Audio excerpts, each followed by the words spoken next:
we have a good institute in Sudan, and they have this wonderful project, and I'm very happy that we are able to do this here together. And I'm also very happy that we have here the German ambassador for Sudan, who's also not in Khartoum and not based in Cairo, but based here in Addis Ababa.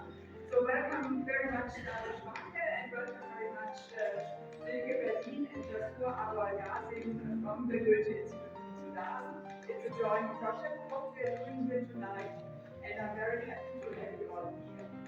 We will have now, the welcome, and then we will have a presentation of the project, the Polygon project, also including a discussion. It will be a hybrid event, and later on there will be music outside. So I welcome very much Hazim Al-Shafai and his band. Later on there will be music outside, and there will also be something to eat and to drink and to chat about what you have seen and experienced here. I thank very much the Goethe Institute for that.